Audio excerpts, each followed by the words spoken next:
Hello friends, it's Kayla. Welcome back to my channel. Today, in this video, I want to read some new horror, 2023, 2024 horror speculative stuff, and where better to get recommendations than from authors who have similar taste to me. We are kicking it off in my kitchen office because I do need to update this spreadsheet. So I started keeping this last year. Any book that I give a high 4 or a 5 to, I check who has blurbed it and I add them, the authors, to the spreadsheet. The authors so far featured the most are Alex E. Harrow, Paul Tremblay, Genevieve Gornichek, S.A. Chakraborty, Rebecca Roanhorse, Hannah Winton, Stephen Graham Jones, Sarah Gailey, Victor LaValle, and then a whole bunch of people who've blurbed 3 or 2 or 1 of my favorite books. The most recent update to this spreadsheet was, I think, halfway to 3/4 of the way through the year last year. And so I have had a whole bunch of favorites since, so I need to go through all of these and update. I'm not going to list every single author, just the ones that have already shown up a lot so it doesn't bog the intro down. I see Seanan McGuire. I see Fonda Lee on the front, Max Gladstone, all people who already appear on here. I'll make it pretty later. For now, I'm just moving everyone everywhere. Next up, who blurbed this? Rachel Harrison, Christopher Golden, anyone on the husbands? Let's check out Ripe, Carmen Maria Machado, and Laura Vandenberg. Next, we have Grady Hendrix. Grady Hendrix actually blurbs a lot of my least favorite books, fun fact. Daniel Kraus. Oh, Wub Isha Grice. Brand new to the spreadsheet, but I just love him as an author. Next up, Emma Straub. And Who Loved Emily Wilde? Melissa Albert. Jessamine Chan again. And Raven Lulani. Oh, Clay McLeod Chapman blurbed this one. Victor LaValle and Stephen Graham Jones here. Rachel Harrison, Paul Tremblay. Ooh, somebody has finally matched Alex E. Harrow at the top with 6. Eric LaRocca, Haley Piper. Then we have Karen Slaughter, interestingly, and V. Castro. Then I need to look online for the books that I don't own and can't check here. Okay, so with grabbing everything from The Center and Natural Beauty, which I don't own, plus a couple I forgot to include in my original stack, I have to add a whole new category of blurbed 7 because officially Sarah Gailey is the first author to make it that high. Now what I'm thinking is the authors at the top that have made movement, I'm going to check out their fantastic fictions, which will have the books that they have blurbed recently, and I'll just add a bunch of things to my TBR. Of course, Sarah Gailey is first. This year, they blurbed Haunt Sweet Home, which is on my TBR. When I'm filming this, it's currently June. I don't think this comes out until, September. Okay, I can move this video to September. Actually, maybe that would be better because a lot of horror comes out at that time of year. Okay, that is our first thing added to the list. A lot of things that I see when I scroll here are the reason they're on the list to begin with. Alex E. Harrow didn't make any movement, so either she hasn't been blurbing anything or just hasn't blurbed the things that I'm interested in. Paul Tremblay definitely moved up. So the things that he has blurbed, okay, we've got some haunted house looking stuff here. And the first thing is The Garden, which I haven't heard of, but I do like the cover. I don't know if I'm as interested in the plot as the cover, but I really do trust Paul Tremblay. I think we really match up with the weird stuff. The next author that moved was Stephen Graham Jones. Let's see what he's been into for 2024. And we've got, okay, these are all from 2023, except for those top 2, which I have heard of. But right under that, Boys in the Valley, I do have on my TBR shelf, and I would like to find an excuse to read it. Okay, Victor LaValle also moved up. The Dead Cattail Assassins, I haven't figured out if I want to read that. A Better World, which has intrigued me a little bit. Boys in the Valley is also here, so I could count that for 2 authors. Next up, Rachel Harrison definitely made moves. So what does she recommend us? Don't love her books, but I like her recommendations. This Wretched Valley is on my TBR. Your Shadow Half Remains, I haven't heard great things about. Good Girls Don't Die, I think is gonna be a little sillier than I had hoped. Eynhallow is interesting. She said, A Gift to Monster Lovers. This one, the collector has eyes all over it. Who else moved a lot? Okay, Jessamine Chan came out of nowhere, probably because she recently has a new book and she's been asked to blurb some things. Oh, The Garden is also here and it's got a long blurb. Oh, she should actually be on my list more. I have her under 3, but according to this, 1, 2, 3, 4. Was there anyone else I need to look into? Then let's check Clay McLeod Chapman because he popped up once or twice. And we have, oh, bless your heart. Oh, this Wretched Valley again. Okay, easy ad right there. See, sometimes we agree, sometimes we don't. This will be the ultimate test. And I think that's all we're gonna do for now. Since now I'm not filming this for a couple months, I will also check in at the end of August to make sure that there's nothing else I wanna make sure that I include. But I feel like we have a good TBR. Good morning. We are currently camping with 36 people in a big group site. And there's people everywhere. And there's nowhere that I can feasibly vlog, not even in my tent, because as much as some people like to think, because you can't see out, people can't hear you. I had a surprisingly good sleep last night. I found a good sound machine app, but my air mattress does deflate a lot. So it was a mixed bag, but it was overall a better sleep than I usually get camping. Sometimes I just have to like drink a lot before I go to sleep because then I'll fall asleep faster, but last night I didn't. And it only took me like 2 hours to fall asleep, so could have been worse. Here's what I'm going to be reading though today. Eynhallow by Tim McGregor. It's 1797. We have a husband and wife. They have 4 young children, and a stranger comes to rent one of their abandoned cottages. Her husband is growing distant, and she is falling for the scientist who just moved to the island. It's 172 pages, so I'm not sure if I'll be able to update you or what, but I'll talk to you about it at some point. Hello, it's 6 hours later. You know what would be helpful? Reading the actual blurb that was left, because it says, a gift to monster lovers everywhere. This is a monster book. And then the synopsis says the word Frankenstein. This is a Frankenstein book. How did I not know? 50 pages in, and I think I'm into it. Sorry for the lack of updates. We got home from camping. I finished Eynhallow, and now I need to go take some of my camping stuff back to put it in storage because I don't have enough storage at my own house. And I'm gonna check the mail because there's a beautiful blue cloudy sky out today. And if there's a certain book in my mailbox, then I can go outside and I can take a picture. But anyway, first, my rating for this, oh, it's a little difficult. Like I feel like I wanna reread it. Maybe reading it in the environment that I didn't give it its fullest attention. I'm landing at a 4, but then I went and checked Goodreads and like everybody's giving this a 5. And I'm like, did I not take my time with it enough? Did I not appreciate it enough? I don't know. It's like a perfect literary gothic. It's very slow. It's so descriptive. And then it really goes off the rails. A lot happens. And it's basically, it's a take on Frankenstein. It's an expansion of the idea of Frankenstein. It's not necessarily a retelling because this island exists independently. This is Agnes's story, but it still has all of the makings of a monster story. Like you still have this iconic monstrous doctor, and it still has all of the conversations you would expect about monsters. Who's the monster? How the monster's created.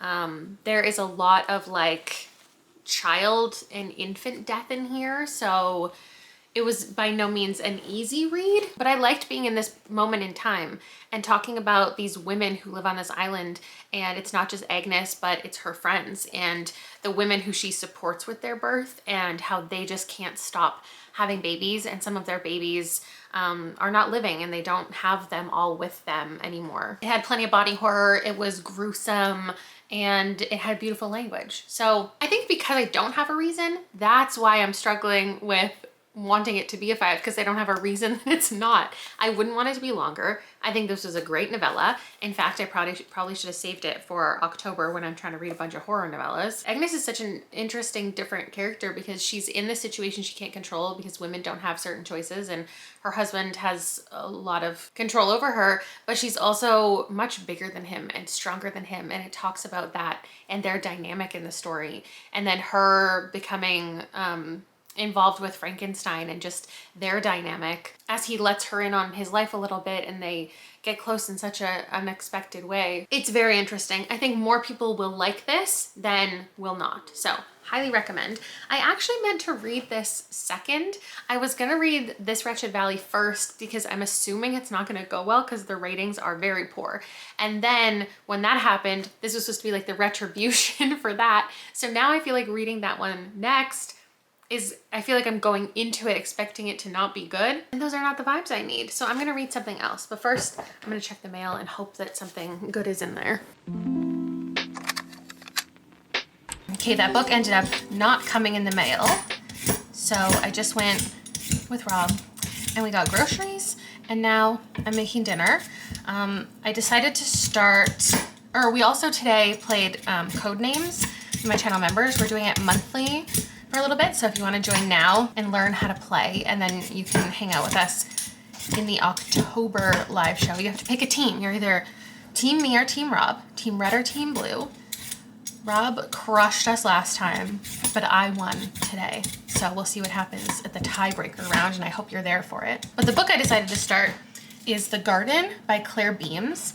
And this seems like a traditional, not traditional because I feel like it's a newer thing in publishing, or it's just like become really prevalent in publishing. Horror, literary horror stories where there's a young woman who ends up sucked into some type of strange environment like Natural Beauty, The Center, Rouge, and then she uncovers that things are more sinister than they appear on the outside. This one also mixes together another trend in publishing lately, which is like fertility and motherhood and like dark things surrounding that. It's interesting because the woman who, we don't even get that much information, just right from the beginning, this woman is entering, her name's Irene, we're in 1948, which I didn't actually realize. I didn't read the synopsis first. I didn't realize that was the timeline. Did it say it at the beginning? Because if I just missed it, no, I didn't miss it. I actually genuinely thought this was current day. So Irene is at this like clinic. She has lost 5 pregnancies, and this isn't a fertility clinic where they get you pregnant. It's once you're pregnant, you join and they help you keep your pregnancy. But it's unclear exactly what they're doing. They're injecting some type of drugs into these women. And so obviously we already know like something weird is going on, and we're just waiting for Irene to uncover everything. And what they do at this clinic is they keep these women really isolated. Their partners don't come with them.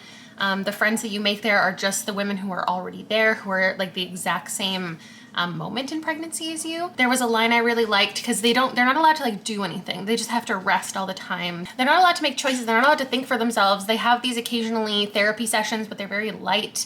And all their meals are chosen for them, and they're just kind of left alone a lot of the time. And she was saying, that was the thing about all this lying down in a dark and quiet room. These long stretches with nothing to feel or see or hear except the absence of movement, sound, sensation.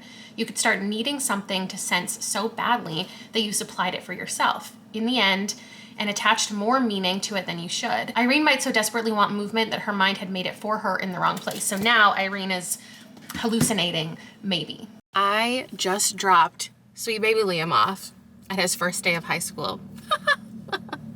I'm fine. No, I'm fine. It's fine.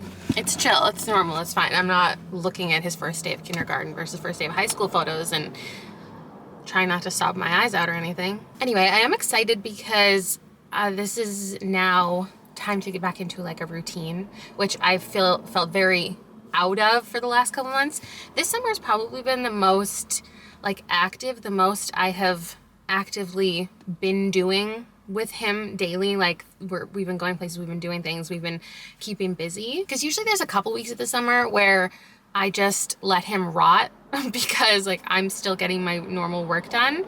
But this summer was different. I think I only missed like 1 upload the entire summer, which like, yeah, I get it. It's my job, but I still think it's pretty impressive that I stayed consistent. And now not today because he's only in school for like 2.5 hours and I actually have to head into town to get him a couple things. But tomorrow I can get back into a schedule. I definitely need to pick him up like a weekly calendar because I don't think just the monthly ones or even his agenda is what I think he needs to only look at things week by week right in front of him every morning he wakes up, because like the A, B, C, D block is already like a confusing situation when you're just starting high school. And then also he's a hockey academy kid. So half of his day, every other day, is at the rink. And so he has to now like bring his hockey bag to the rink, sometimes leave it there. Sometimes I pick him up with it. Every single day is different. And then it depends on if that evening he then has hockey practice. Sometimes he has hockey practice before school. So I just need to jot down every single day like where he's leaving his hockey bag and when, so he doesn't get confused. And then I also need to get him some like travel size things to put shampoo and conditioner in because he's going to be showering so regularly at the arena. So those are my plans. I'm also going to go pick up Haunt Sweet Home because today is its release date. That's very exciting. What else? I think those are my plans. I actually left my phone at home, so I need to run home and grab that first. What else do I want to update you on? I made a delicious dinner last night. I'll link it down below. It's one of my favorites because I've been getting really tired of, I'm like a bowl girl. Like I want to have a bowl for dinner. I always want to have a bowl. I'm tired of making rice or quinoa or pasta like every single night, but I also want to find something that like feels substantial enough for the men in my family.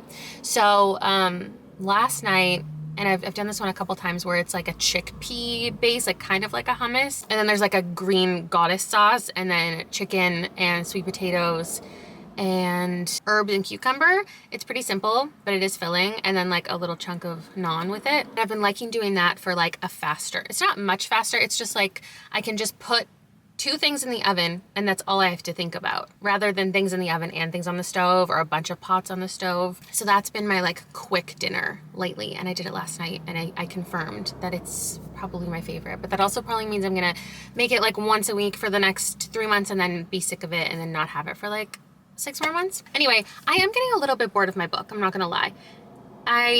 Interestingly, I should have clocked that it was in the past. I remember reading the beginning and the main character's name was Irene, and I was like, that's such an older woman kind of name. How old is she? And I remember like trying to think through, like, are they going to tell me her age? But now that I know it's historical fiction, it's losing me a little bit because I'm just waiting for something to happen. And in my mind, it was a current day or like futuristic type of situation where like any kind of technology could come into things. And especially when they didn't mention technology at the beginning, I did notice it and I figured that it was a place where you go and you aren't allowed to access any technology. And so she didn't even mention that to us. It's a place that it's by her choice she wants to be there, but she also is reluctant to be there because she doesn't know if it's going to work. She's lost pregnancies in the past. She's apprehensive. And then also she doesn't really know what their whole medical situation is, and she just has to trust it, and it's hard to trust people. And the way I feel about it right now, just over halfway, is that it's a little slow and it's dragging, and this could have been a novella. But at the same time, I understand that you can't really feel the sinister nature unless it's a full-length novel. It has to like pull you in and slowly seem sinister, and like the whole way that it's impacting you when you're in this location that's new to you and getting indoctrinated into something is that it's a slow process. It's going to have the impact as the reader that things are like weird because they continuously happen, and that takes a while to build. I'm just a little bit bored, and I don't know. I really hope something like, oh my God, is going to happen in the second half, because otherwise I'm definitely going to say this should have been a novella. I just hit my funny bone so hard. I don't even know what it was on. Oh my God, can I tell you, the most self-control anyone has ever shown in their lives was just me and HomeSense. I already bought this little travel bag for Liam's toiletries, and I was like, let me just stop at HomeSense. Let me just see if there's anything that's more like waterproof, more like a proper shower bag, just in case. There wasn't anything. But then, I haven't been to HomeSense in months. First of all, they're renovating. Who knew?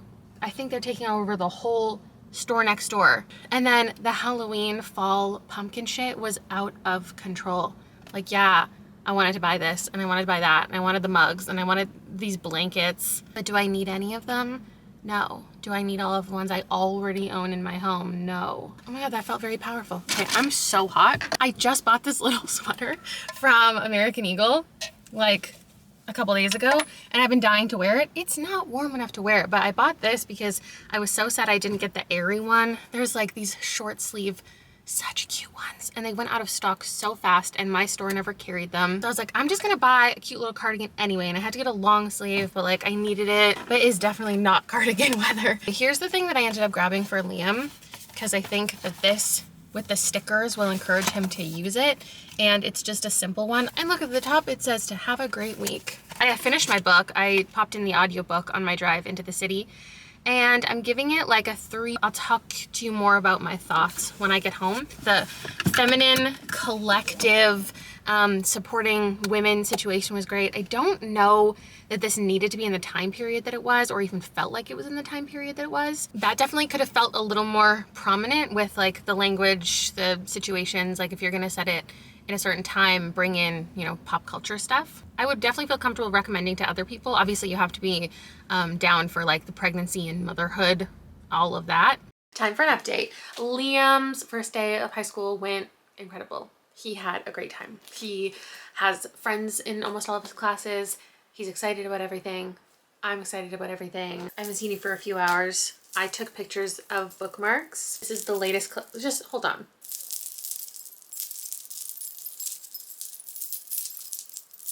This is the latest collection of bookmarks from my mommy. There are some really pretty things. I think I took a quick video while I was taking the pictures of them so you could see some of my favorites up close. If you want anything, it's all stocked. There's also a couple best friend ones because I felt really passionately that people would want matching best friend bookmarks. I thought like best friend necklaces, but they're best friend bookmarks. And then my mommy so kindly obliged my dream, and they didn't really sell. 2 of them sold right away and 2 of them have been in the shop for a week. So if you're interested in some bestie ones, you can pick them up, or just one for yourself. What was I doing? Oh, you know what I need to do?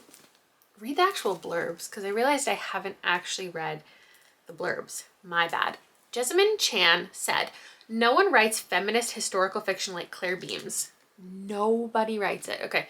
I had never heard of this author before this book. So Beams captures the magic, strangeness, terror, and all-consuming pressure of pregnancy. I'm in awe of this book. I do agree. Our main character, we're very much just in her mind, and she is worried about her pregnancy. She's excited about her pregnancy. Like the mix of emotions, especially after loss, is very present. I definitely see that. Paul Tremblay said, "This swirling marvel of a novel cements Claire Beams as a read everything she ever writes writer." Those are 2 good blurbs. Sometimes blurbs are like just reimaginings of the plot, or they don't actually say like, I enjoyed this book. You can actually tell Paul Tremblay and Jessamine Chan enjoyed reading it. They took something away from it. They're not just like trying to pitch it to other people. They themselves are into it. Kelly Link said, "I loved this novel." Rachel Yoder said, "Prepare to be haunted." See, Rachel Yoder didn't say anything about it being good or enjoying it. She just helped prep you for the right experience. So it doesn't mean that she liked it. I think you can still blurb a book if you didn't like it. Because I know a lot of people like to talk about blurbs are not authentic. They're just from authors who like are friends of authors, or you have the same agent, or you have the same marketing, whatever it is, you share someone, and so you know, blurb for blurb, tit for tat. Never in my life have I said tit for tat. But at least the blurbers that I was focused on enjoyed it. I was going back and forth. I think I said a 3.5 earlier. I think it's a 3. I feel good about it being a 3. And I can't pinpoint why. So for one, this type of book tends to be a descent, like a dream-like state. And this one wasn't. And I do prefer that vibe. I like it when the main character and the writing is all confused and it's all strange and it doesn't make a lot of sense. This completely made sense. The main character stayed completely in her own mind, and she retained agency throughout the entire thing. Things were happening to her. She didn't have the most control, but she had control over her thoughts. She retained control over her mind. And I think that's good for the book. Not for me, but for the book, because there's certain messages it wants to get across. And her making all of these realizations and then the ending of the book, it's all very intentional, and I respect that a lot, but it would have gotten a higher rating if it was written differently. The atmosphere and time period, like I said, didn't stand out to me. And then also, I just don't think that the characters are the most vivid. They're not the most interesting. They're not the most unique. It was just, the story was the most important part, not the people within it. I've said before, and I'll say it again, I like books that highlight and they pair the horrors of reality with supernatural type of horrors. This one is very much rooted in reality, like drug trials, and especially at this time, a lack of education, a lack of technology, a lack of just modernization of things. means these women don't really know what they're getting into, and they're trusting professionals with their lives and their babies' lives. And that can very easily be taken advantage of, and has been in the past. So I'm finishing it at 3, and checking the Goodreads, the average rating is actually a 3.3, which is kind of low. So I do align with the masses. Now here's what I bought. The 3 books that I got while I was shopping. Here they are, little book haul. One of them is Haunt Sweet Home that I'm reading next. In fact, I already started it. I grabbed My Husband by Maud Ventura, and I grabbed A Mask of Flies by Matthew Lyons. This I will not be reading until probably November. It's either gonna be the selection for the Literally Dead Book Club. There's polls coming up soon on Instagram, or I'll be reading it in my own time. And oh my God, I'm just looking. Oh, interesting. Okay, so there's no authors back here that are at the top of my list for authors whose blurbs I trust. So now I don't feel, I was worried that I would look at this and be like, oh my God, what if I just include it in this video right now? And I just read it right now. So let us move on as the sun goes down to Haunt Sweet Home. This is such a pretty little book. I hope I like it because I bought it for $28. So Haunt Sweet Home, I read the first 50 pages of. I didn't put a bookmark because, even though I have so many of them, because I just thought I'm gonna stop at exactly page 50, and I did. And then I can get right back into it. So this is about a woman named Mara. She's 20 something, and she doesn't really feel secure in her job, in her life. She doesn't really know what to do with anything, doesn't really care about much. And her cousin, is it her cousin? Yeah. He has a ghost hunting home makeover reality TV show where they go to meet people who just bought houses, and they go do the walkthrough and they renovate the house. And while they're doing it, they discover, like, they investigate the paranormal stuff. And it's established at the beginning that that is fake. And Mara is hired as a PA at the beginning of the book because she doesn't really know what she's up to. And so she gets this job with her cousin, and she's responsible for the hauntings. She has to fake stuff. She has to go out into the woods and set up speakers and do some scary stuff. So while they're filming, the homeowners will be shocked and surprised. And it's this really popular, well-known show. She's thinking she'll get to spend more time with her cousin than she actually does. I don't know if this like really matters to the plot, but she isn't getting to spend like any time with him. In fact, all the cast and crew, not just the crew because there's no cast, because it's a different couple every week, are like, oh, he's really stuck up, like he doesn't talk to us, he doesn't spend time with us, don't expect to be around him. Because she also kicks it off not letting anybody know that she is his cousin, because she doesn't want them to treat her differently and think she's like a nepo baby. And I'm just interested to know at this point what is going to come of that. Like if there's something that I don't know what is even going on in here actually when I think about it. Is it actually haunted is my first question. Is he up to something? And what are we going to find out about him? And I guess those are my only questions. Sarah Gailey said, Sarah Pinsker delivers yet again. Haunt Sweet Home cuts directly to the heart of a life that feels like it's haunted by the person living it. What? Cuts directly to the heart of a life that feels like it's haunted by the person living it. Okay.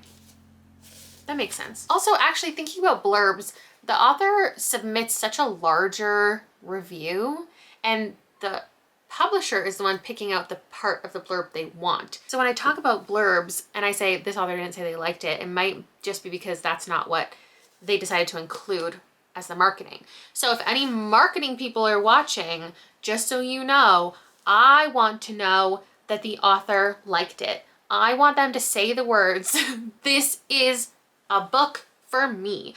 I'm a fan, not just I want to promote it and here is how I want to promote it. I want to know that they liked it. If you're listening, Tor, I know you're listening. It's really difficult for me to not pick up the audiobook, but it's hard to justify the audiobook because it's such a short book. And like if you're thinking of using whatever $10, $15 credit, you could get a 1,000,000-page book or a 100-page book for the same credit. So what do you do? But there's like 4 different narrators in the audiobook, and there's transcripts and stuff. So I do think I might have a little listen. So if you want to support me in that endeavor, I'll have a Libro FM link down below because I get a free credit and you get a credit, and life is good. And then you can justify me getting to review audiobooks for you if you support me getting audiobooks to listen to. See you in a minute with my final review because I feel like I'm gonna blow through it. I did end up checking out the audiobook of this, and I did a little tandem read. Speaking of audiobooks, Rob, tell the people what you're listening to. I am currently listening to Ice Planet Barbarians, not Bavarians. Because I thought it was Ice Planet Bavarians. I thought it was angry, like sausages, before I actually looked at the title. Okay. And they're more like orcs. I bet you never thought that's what he was about to say. That's actually my Smut of the Month book club read for December. If you want to be a part of the membership and you want to join the Discord, that's what's happening. And Rob just decided to pick it up early. He's also, I think, gonna be reading The Dream Thieves next week with me, and we're doing a spoiler vlog again for members. So check it out. But first, let's talk about this, which I loved the audiobook for. I think the main narrator is great. All of the other narrators, fantastic. She's a very apathetic character and just has this kind of dry sense of humor. I don't think it's a funny book. It's not a campy, silly horror, but it is a light horror. I think it's a 3. And I don't know why I can't find a reality TV show book that I love. I keep picking them up in different genres, but mostly horror, and I want to find one that's a 5-star. Maybe I need to do like a video to find the perfect one, but also maybe I need to confirm I haven't found one before, because perhaps I have and I just can't think of it in this moment. What I will say is if you're looking for a haunted story, this definitely has a haunting. It would fit in with the haunted house type of story that I was looking for in my most recent haunted house vlog. This is a kind of book that I would recommend you to like kick off the spooky season. This is like an appetizer. This gets you a little bit in the mood, but it's not deep, dark, scary, thorough type of horror. The idea behind the haunting is interesting. There was just not enough substance. And I don't know that if it was longer, it would have accomplished anything more for me, because if you took 200 more pages to explain the haunting, the reveal in here, I don't think I would have liked that. So I appreciate that it's a novella, but at the same time, it was just kind of like, it was just happening. I was experiencing it.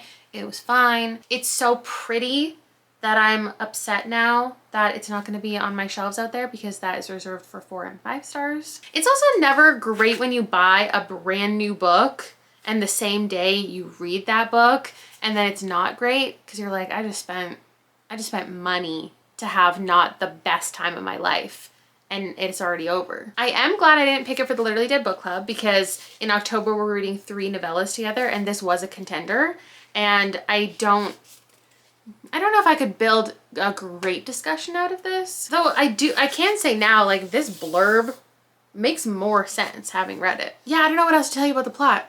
She spends time on this show. She scares people.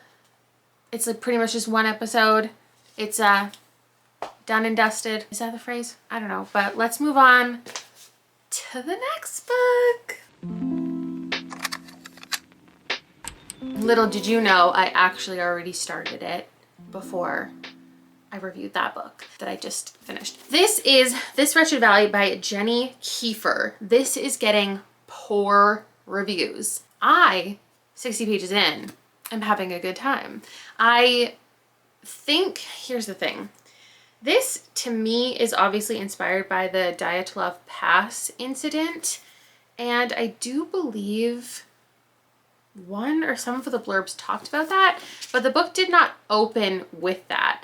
And I think that's what I feel is strange. Because in a book that's inspired by true events, oh my god, I almost just like read something I shouldn't. I thought I was at the acknowledgements. I was in the last chapter. I do think that you need to acknowledge a crime, you know, like a real life event that happened to people. I've read Dead Mountain. This is like the only true crime, if you can call it that, book that I've ever read. In 1959, a group of 9 experienced hikers in the Russian mountains died mysteriously on a place called Dead Mountain. And it goes through the theories of what happened, because one of them was found like super far away from the rest. One of them was found with like the tent cut open from the inside. Just various like bodies, places, and it was suspected cannibalism, it was suspected hallucinations. And now this Wretched Valley opened up in a similar way, speaking from the past, saying all of these people in 2019 were found on this other mountain, and they were experienced, and it's unexplained what happened to them. Was it cannibals? Was it them hallucinating? Like, how did they all die? Did they kill each other? Did someone come in and kill them? And it's Rachel Harrison's blurb that brought us here, which says, with nimble pacing, scream-worthy scares. Scream-worthy scares for me as the reader? Okay. And an ever-present sense of dread, a trip to this wretched valley is one you'll never forget. Okay, there we go. Scott Smith said, it's a survival horror novel inspired by the Dyatlov Pass incident. This disturbing outing marks her as a writer to watch. That's what I feel like you say when you didn't love the book, but you see potential. They're a writer to watch. I don't know. I feel like maybe these blurbers didn't love this one. Clay McLeod Chapman, right, okay, he also said, a dread-inducing Kentucky spin on the Dyatlov Pass incident. It drops its readers right into uncharted territory without a compass and demands we navigate our way out alive and in one piece. Not since Scott Smith's, there's a loop-de-loop here, The Ruins has a novel imbued a region with such desperate horror. Okay, so yeah, I like it so far. I'm having a fine time with it. I think I remember reviews saying that they didn't like any of the characters, which I'm cool with. So we have one character who is a social media influencer. She is on a trip with her boyfriend, and then this other guy she knows who invited her on the trip because he's doing an investigation, writing a paper, and she like of this region that no one's ever explored, this mountain that no one's ever like been to, and she is going to be the first to climb it, so it's like beneficial for everybody there. As soon as they get there, the girl and her boyfriend, their dog, go missing, and she like isn't interested in going to search for him because she's like, I have to climb this mountain, like I want to be famous. And he's like, you're kind of a bitch, like what's going on? The mountain seems to reflect another one, so it's like they traveled somewhere to this mountain, but it is identical to a different mountain. So it seems like they're not actually in reality. And when they're experiencing things, time doesn't seem to be working properly from their perspective. But we're also reflecting on it. Like there's these little nods to the future. Like we know at the beginning that we're reflecting on a story. We're not active. We are actively in it, but the book kicks off with reflecting on it and saying all of these people went missing. Some of these people died. And then it's occasionally saying things like this character dropped something on the ground that would be completely missed later by first responders. So we're getting kind of both timelines at the same time. I don't think that's too much to tell you in the first 50 pages. I won't give you any other plot points. And it does say it builds to a blood-curdling climax and will leave you shocked by the final twist. So I know that there's a twist. There's going to be a reveal. So that is exciting. I'll update you in the morning with however far I got before I fall asleep. Hello once again. I really need a hair appointment, and I'm having one in about a week.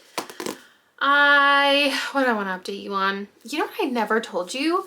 When I was camping, I got Wordle in 1 for the first time ever. Yes, I still play Wordle every day. I hope you do too. It's usually at midnight with Rob, but we went to sleep early camping, and the next day we played by the campfire at like 11 p.m. because we were like, oh my gosh, it's supposed to reset for the next day. We need to play today. I just threw in a random word, got Wordle in 1.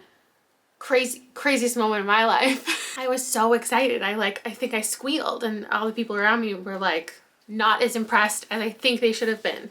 What else is new? I've been waiting on this package from a publisher for a week, and I just got word that it's not coming in time for the post that we were supposed to do together. So That is disappointing. You know what I just realized? I think I'm yapping so much in this video because the last vlog I did, I didn't include a single moment of real life in it. Like, it was just 9 book reviews and I was just talking about the books. And normally I like do a little bit of blabbering and lifestyle and whatever, but that one, there was none of it. So now I feel like I've missed you. I've missed just throwing everything that I'm thinking at the camera. So either apologies if you're not into that, or you're welcome if you've been missing it. I am gonna read the last 50 pages of this on camera because I wanna get my reaction to the twist or the reveal or whatever. I will admit at this point, it's losing steam a little bit. I'm losing interest a little bit. There is a backstory that we're getting insight into that I just don't care about. Like, it's important to the plot, but giving me a second timeline isn't something I really care about. The dynamic between all of these characters and like slowly realizing how they got into the situation that they did, how everything went down.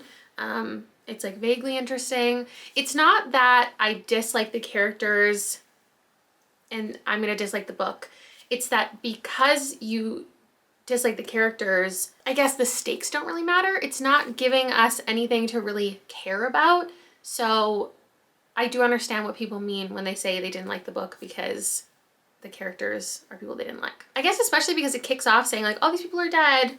It feels like a mix of this book that I can't remember the name of and like kind of like The Troop. Maybe it's just that author's writing style is reminding me of. This kind of feels like dude horror in a way. Oh, and also this Mindy McGinnis, just like the survival in the woods. Right now it's a 3.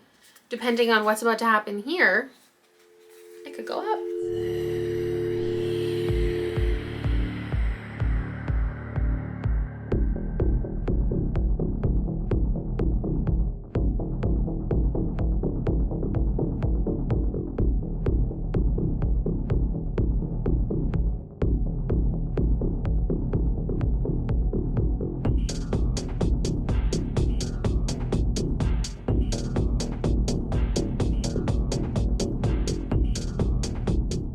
Wait, what?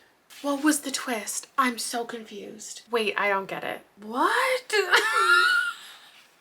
We learned something, like, I don't know, a third of the way in, and it all started to like piece itself together, what was happening to these people.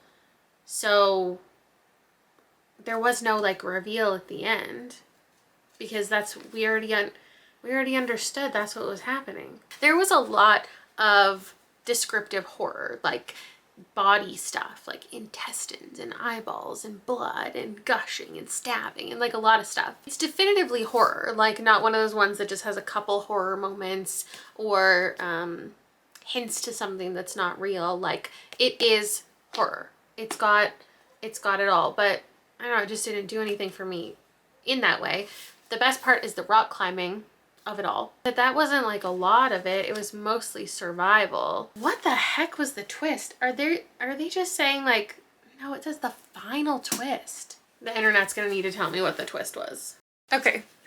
I got it. If someone wants to call that a twist, that's fine. What's interesting is the book synopsis says this dread-inducing debut builds to a blood-curdling climax and will leave you shocked by the final twist.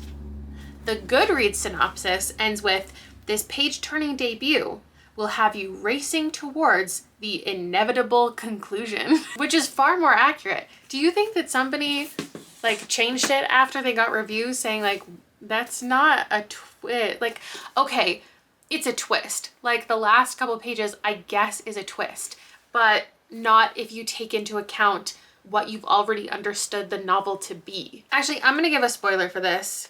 I don't even care. I'm gonna give you a couple seconds to mute me. I'll put it on the screen. I just want to look at the publisher's website because I want to know if they are intentionally leaving something out of blurbs or if it's in blurbs. Okay, so first of all, on the publisher website, it is put into paranormal fiction. So you know that it's supernatural paranormal. I know not all horror is, but this one, they are not ignoring that. Let's see the type of words that are used. Unease, nail-biting tension, terrifying, survival, gore, folklore. Most of them are saying survival. So I guess it is leading you to think it's just a wilderness survival story. So they are steering away from paranormal, supernatural stuff in these blurbs. Okay, so I went into this book knowing that it was like supernatural in some way. I don't know why or how, but I expected that, and that's what I got. So the book starts to explain that they are hallucinating, like things are not real. Their reality is not real. So they're climbing up the mountain and they keep climbing up the same part over and over again. So it's either a shared hallucination or the forest is controlling what they're seeing, and that's what it is. So we're getting all of these histories of all of these ghost figures that are in the book is so supernatural. It's so paranormal from, I don't know, I should have tabbed it or something the moment we learned about a ghost who was like following them around. Maybe it was deeper, but like it's so paranormal that I would be pitching this as a paranormal horror if not for the lack of that anywhere in the marketing. Okay, I guess it's a reveal that this is supernatural. There are ghosts. The forest is full of ghosts. You're getting descriptions of all of these ghosts. There's people putting hands on people and it's scary. I'm not going to spoil the entire thing and like explain how everything works, but you do come to understand it's objectively paranormal and that nothing is as it seems.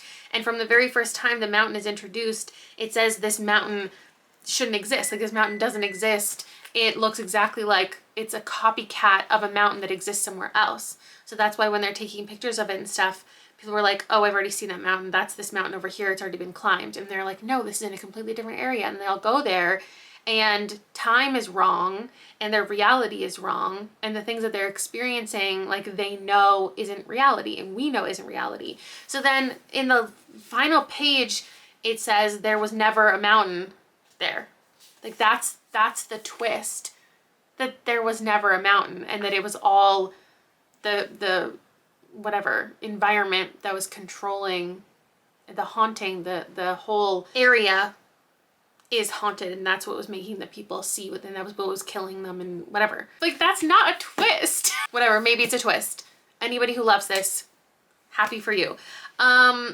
I found this too repetitive and I was assuming that the twist was gonna have to do with what I was finding repetitive. So we would have a scene and it would explain like, we walked over here, we dug through the dirt, we put this here, and then we'd get a journal entry from somebody and it would say, we walked over here, we dug through the dirt, we put this thing here. And I was expecting this reveal in regards to like the journal, that the journal was fake or that the real life was fake or that like something eventually wasn't gonna match up, and that didn't turn out. So it was just repetitive for, oh, it's a little bit of a waste of my time. Definitely gory and descriptive, set in the wilderness, something I like. Eerie things, the group of people not knowing what's real, but actually uncovering it all, like, whatever. I was gonna give it a 3, but I didn't get anything good from those last 50 pages other than things we've already gotten before.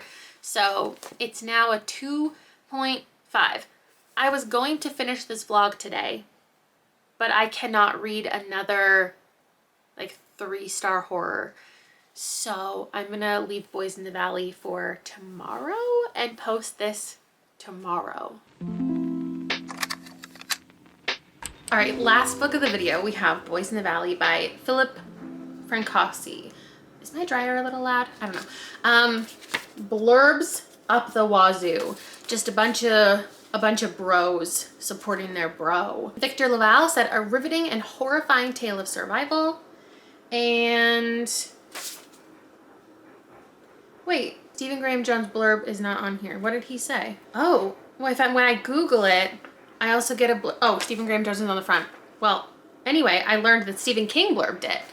So we have a mix of the Stephens, because Stephen Graham Jones blurbing something usually means I'm gonna love it. Stephen King blurbing something usually means I'm gonna hate it. Stephen Graham Jones said exquisite.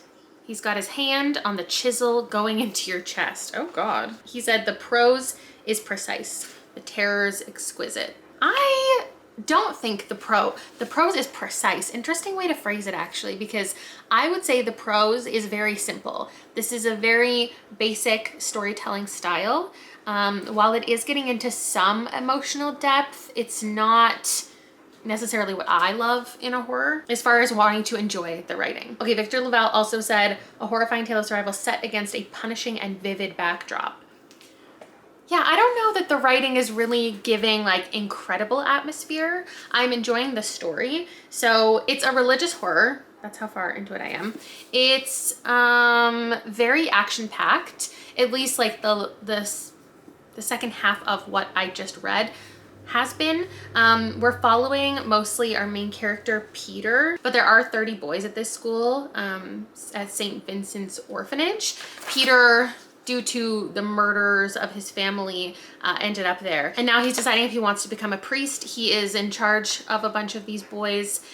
And one night, some people come to the door and they're like, I don't know if we should really get into it, because the synopsis is a little bit different. It talks about how people come to the door and one of them has like occult symbols and then it unleashes something upon the school. So the men that arrive, they have just done something in the woods. Like there has been a horrific event. Lots of triggers for all types of violence. And now, yeah, the boys in the school are being influenced in a certain way. So it's like possession. It's not just a little bit ominously ghostly like some stories like this are that are set in a school where violent things have maybe happened and it's confronting religious trauma. It's not just a little bit ghosty. It's like, oh my God, a lot has just happened. It's graphic and it's sad and it's bleak, but there's this demonic violence. Oh my God, I just realized I was gonna start folding towels while talking to you and instead I just held up the book the entire time. Well, I don't really have much more to say, but at this point it has become a survival story. The boys, like some of them are in danger, some of them are the danger, and it's an action-packed ending I think I'm about to read. I think I'm just talking because I now need to continue doing something while I fold these towels, or I'll just put them down and I'll walk away because I do have to go out. I have to go to the library.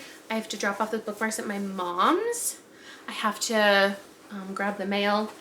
And I feel like this book is going to be like a 3.5 by the end. It's just not my perfect horror, but I think the amount of action, if you pick up a lot of horror that I like and it's like a little slow or a little interpersonal or a little vague or a little cosmic, this one is properly horrific. It feels like watching a horror movie.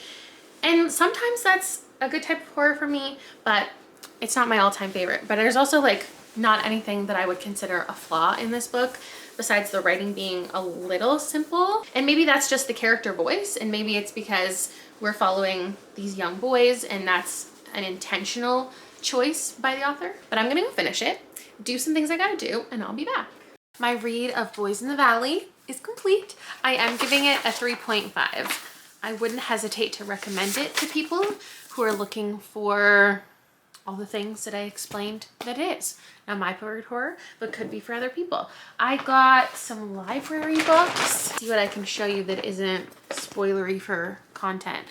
This one, The Watchers, I still have not read, but I need to. Oh, that's about it. But my mom, also I stopped by my parents and she gave me this. First Lie Wins by Ashley Elston. I feel like this is an author I've read from before. Oh, it says adult debut. Yeah, I feel like I've read a YA from her. Am I mixing her up with another Ashley? There are so many Ashleys writing mystery thrillers. But basically, she said about this, she gave it a 4.9 out of 5 and said that I will like the twists, so I need to read it. Don't know when I'm gonna have time. Oh, it was a romance from her that I read. There it is. That's why I know this author. And then yeah, there's one called This Is Our Story that has a deer on the front. And as soon as that popped into my head, I was like, wait, is it the deer book that I absolutely hated? It's not, but anyway, hopefully I'll fit that into something. Maybe I'll actually save it for the Goodreads Choice Awards. No idea what I'm gonna be reading for that video. I'm also not even in control fully of that video, so it's gonna be fun. Here's everything that happened in this video. I feel like this was, even though it didn't have any favorites, a good way to kick off, you know, the season, pumpkin season, the fall season. Obviously it's not actually fall, but you know me, September 1st, that means it's fall. And I feel like this was a good kickoff.